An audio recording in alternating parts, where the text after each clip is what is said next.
Welcome to lecture 5, the last lecture of week 3 of this SWAYAM course on sustainable waste management challenges, opportunities and threats. Now I am going to add some more in circular economy and circular economy associated with construction and demolition waste, as well as I will be discussing life cycle assessment in this lecture.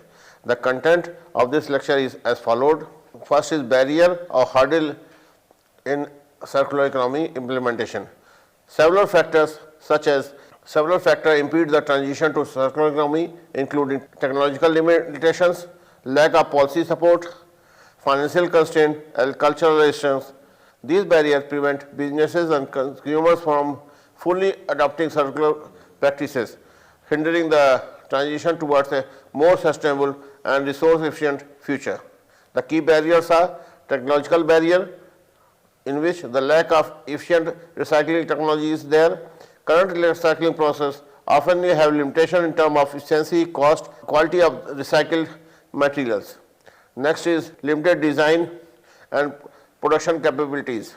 Many companies lack the expertise and resource to design product for durability, disassembly and reusability. Next, inadequate infrastructure for waste management. Many regions lack the infrastructure needed to collect, sort and process waste effectively, hindering the circularity of the material recycled. The next barrier or hurdle is policy and regulatory barriers. First is lack of clear and supportive policies, inconsistent regulation across different countries and industries can make it difficult for business to adopt circular practices. Next is insufficient enforcement of environmental regulation. Weak enforcement of regulation related to waste management, pollution and resource depletion can undermine effort to move towards a circular economy. Next hurdle is lack of incentive for circular businesses. Companies may not be incentivized to adopt circular practices if they don't receive financial support, tax break or other benefit. The third one is financial barrier, in which high initial investment cost is there. Implementing circular business model can require significant upfront investment in new technologies, infrastructure and training. The next is unclear economic viability. Many circular businesses model have not yet demonstrated that they are long-term economic viability, making it difficult for businesses to justify the initial investment. People are not interested due to this activity for further investment. Lack of access to financing. Businesses may face challenges assessing the financing they need to implement circular practices, particularly in emerging economies. The fourth one is cultural and social barriers. Lack of consumer awareness. Many consumers are not aware of the benefit of circular economic practices or the impact of their purchase decision on the environment. Hence, due to this lack, they are purchasing anything, and that habit, they are affecting the environment. Next is resistance to change. Some individuals and business may resist adopting new practices, fearing disruption to their established business model or consumer preferences. That is also hindering and one of the important barriers. Lack of education and training is the next. Businesses and individuals may lack the knowledge of and skill needed to effectively implement circular practices. And about the other barriers, such as there is supply chain complexity. Coordinating a circular supply chain can be challenging as it requires collaboration among various stakeholders. Building related barriers.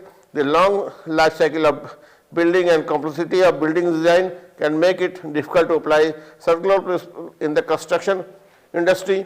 Next is environmental costs such as pollution and resource depletion are not always reflected in the prices of goods and services, which can discourage circular practices. And last is lack of standardized matrices and performance indicator. It can be difficult to measure the success of circular initiative without standardized matrices and performance indicators. The best practices to be applied are still being researched to maximize the rate of recycling and reuse of construction. Challenges in implementing circular economy solid waste management. First is institutional and policy barrier. One of the most significant hurdle is the lack of cohesive policies and institutional framework. Many regions still operate outdated waste management legislation that prioritize disposal over resource recovery. This is often a disconnect between environmental regulations and economic incentives, leading to inefficient support for circular economy practices like extended producer responsibility or EPR and eco designs. Second challenge is financial constraint.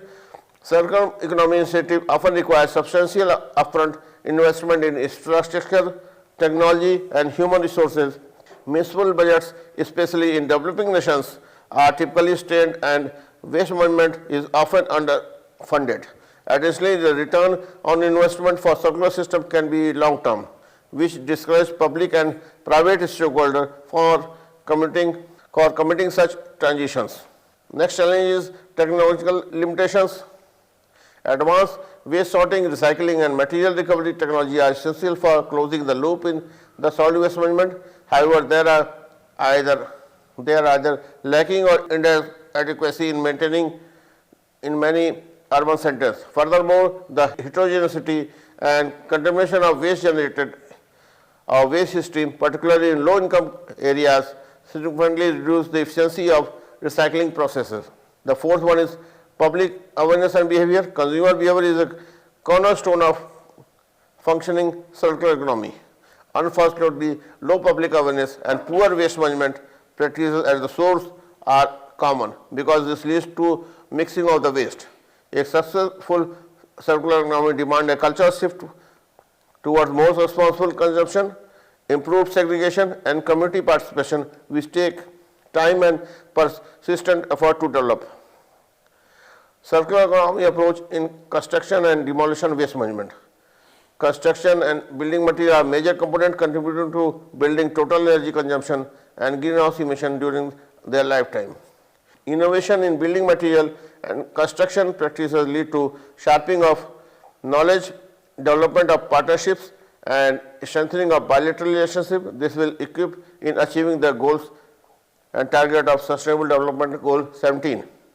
Incorporation of circular economy approach in construction and demolition waste system promotes transition towards the recycling of construction or demolition waste, reduces stress on natural resources, lower greenhouse gas emission, and improve job opportunities. This figure shows the incorporation of CE approaches in construction and demolition waste management, where you can see the extraction, manufacturing, transportation, construction, utilization, demolition, and landfill. There is the recycling material also and the recycling plant.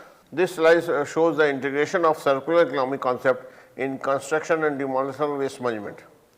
With increasing urbanization, number of redevelopment, revitalization, and rehabilitation projects, together with new work of housing and infrastructure, have become a common sight primarily to meeting this increasing demand. Large volume of construction and demolition waste is generated, and in absence of stringent and legal and institutional mechanism, the hazard dumping and non-utilization of debris result in momentary air pollution or dumping alongside roads, open drains, water bodies, vacant plant, or mixing up with municipal solid waste. This figure shows the integration of circular economy concept in construction and demolition waste, where you can see that three pillars: economic, social, and environmental, sustaining to long-term benefit, and there is these implementing strong governmental intervention, decentralized cluster approach for recycling waste, introducing advanced recycling technologies, and developing thriving recycled product market. The best practice to be applied are still being researched to maximize the rate of recycling and reuse of construction and demolition waste in construction industry. India as a developing country now focuses on construction and demolition waste to reduce the harmful impact on the environment.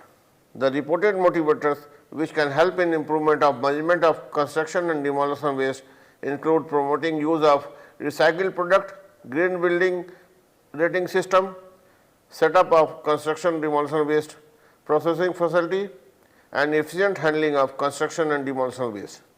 The circular economy and waste hierarchy share a joint philosophy aiming to manage waste by rethinking, redesigning and repurposing. The focus is to improve the resource effectiveness of a product and to reduce the generation and adverse impact of waste from life cycle of pre-use, use and post-use phase. The integration of circular economy principle into construction and demolition waste management is not just a sustainable choice, but an economic opportunity. By closing the loop on material use, the construction industry can significantly reduce its environmental footprint and lead the way forward towards a more sustainable, resilient future. The next challenge is informal sector integration. In many parts of the world, especially in developing countries, informal waste workers play a crucial role in resource recovery. However, they often operate outside the formal economy and lack recognition, safety and support. Integrating this sector in formal construction circular economy initiatives require sensitive policy interventions and social support system.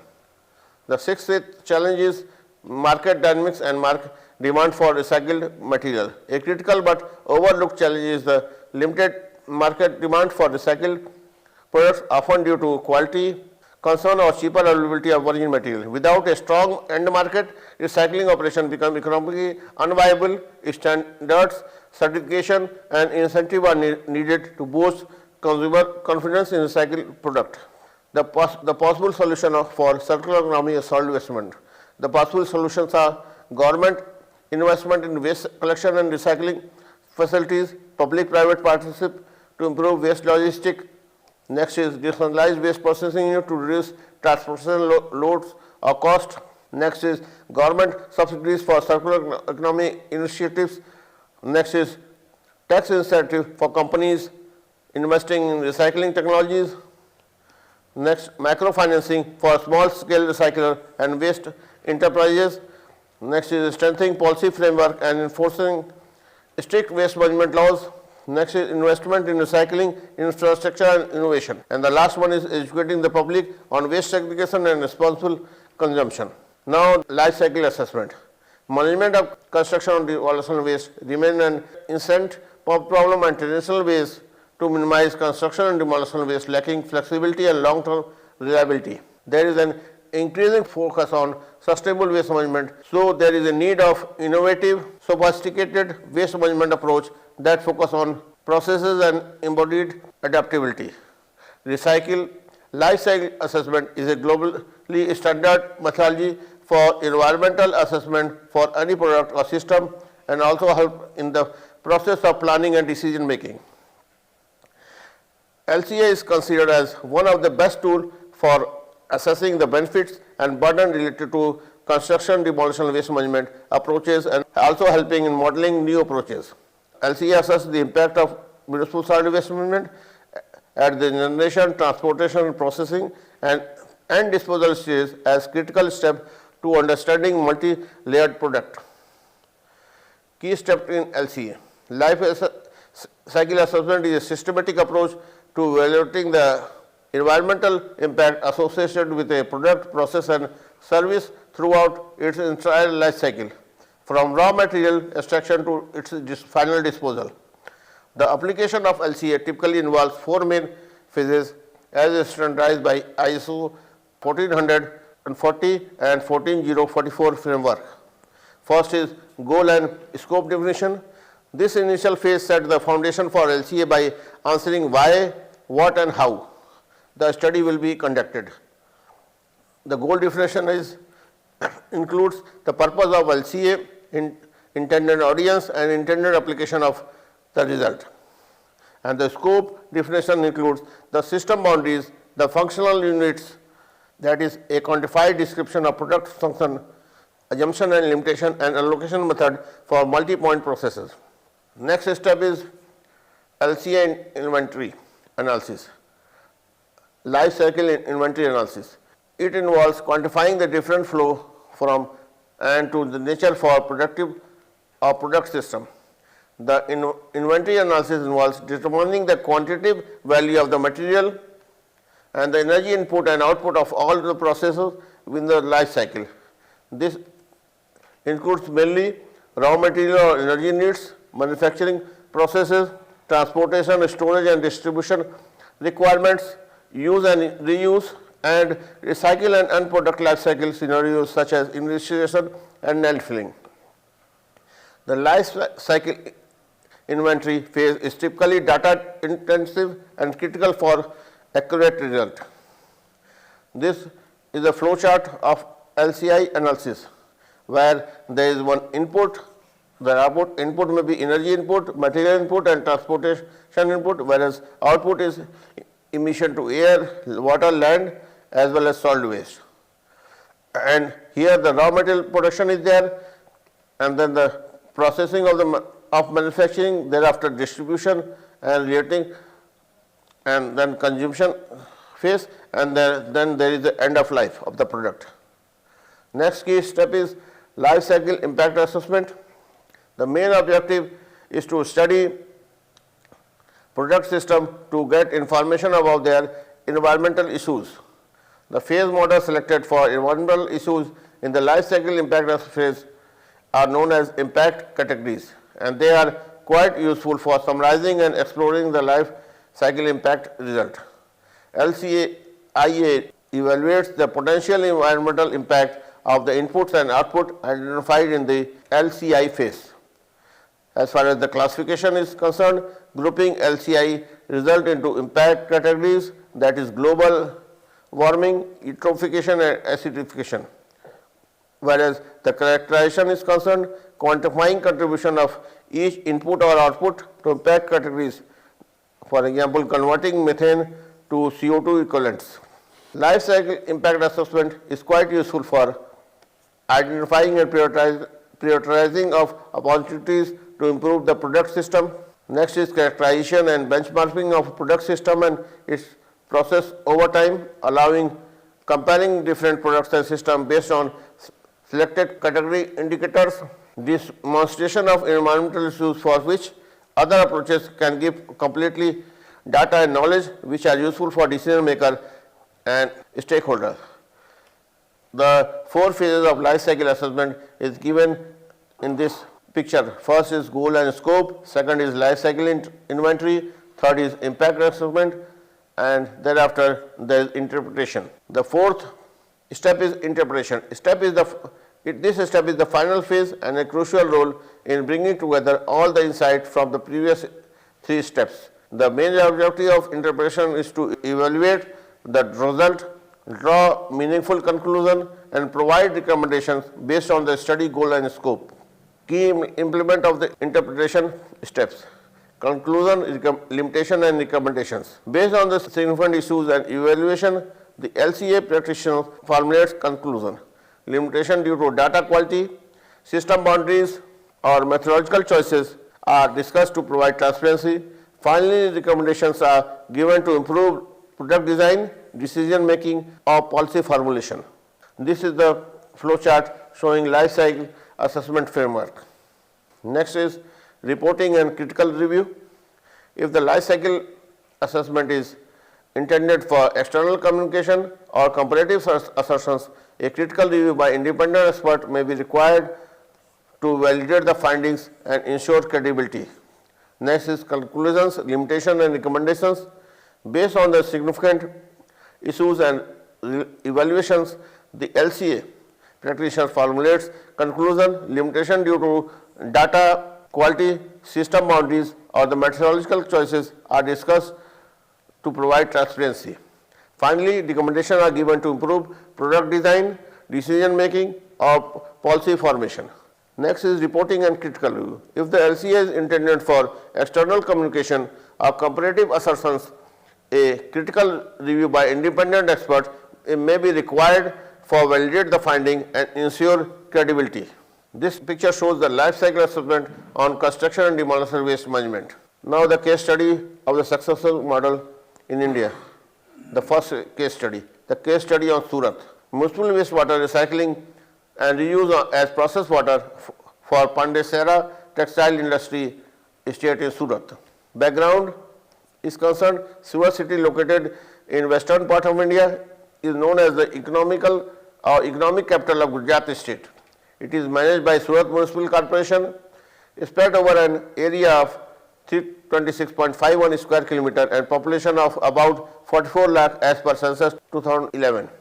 Pandesera is a notified industrial estate of Surat which was established by government Gujarat Industrial Development Corporation and fall within Surat Municipal Corporation limits. Demand and supply. In 2010, the water demand at Pandesera was estimated at approximately 90 million liters per day, comprising about 70 to 80 MLD of processed water requirement and 10 to 15 MLD of potable water demand.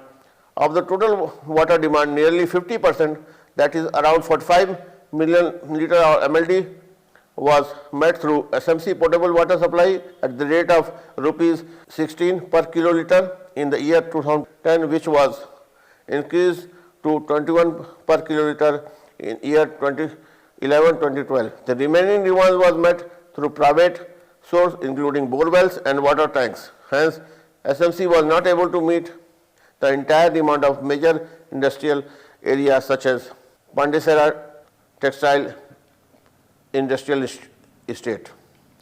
The second successful model case study. The project concept was there was a sewage treatment plant at Bamroli, 100 MLD capacity, which receives wastewater from house through a sewage network and processes it for secondary treatment. The Bamroli STP was based on USAB plus extended aeration technology. The solution DB and SMC proposed involving setting up a tertiary treatment plant of 40 MLD capacity to further treat secondary treated sewage water from the Bamroli STP to produce and supply industrial grade water to the PI. This would enable SMC to reduce pressure on groundwater resource in the city and free up potable water supplied to PI by SMC.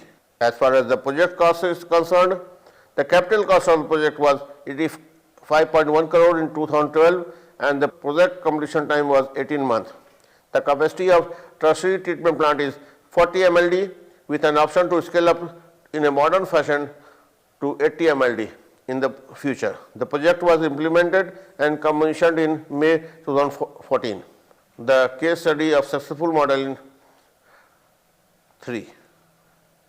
The case study biogas generation from STP by CMWSSB Chennai, that is Chennai Metropolitan Water Supply and Sewerage Board.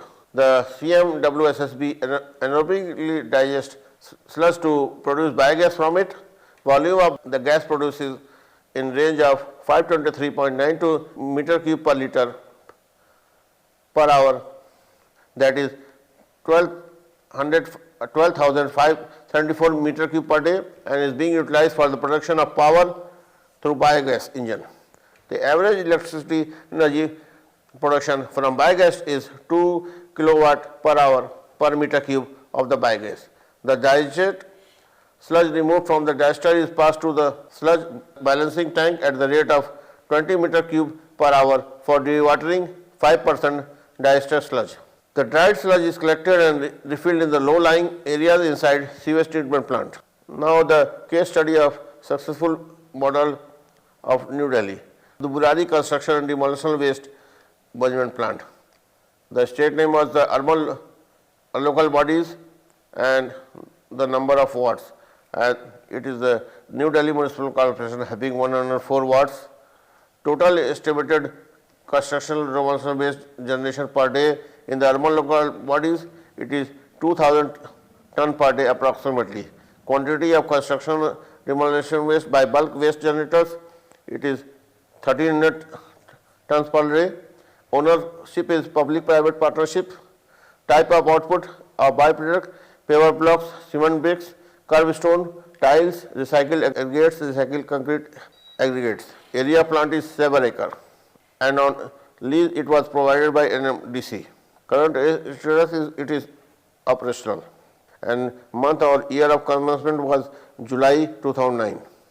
So this was the end of week 3, and these are the references used in preparation of this lecture. And so I have covered the construction and demolition waste, life cycle assessment, and many more topics in this lecture. And so finally, thank you. From next, I will be going for the 4th week. Thank you all.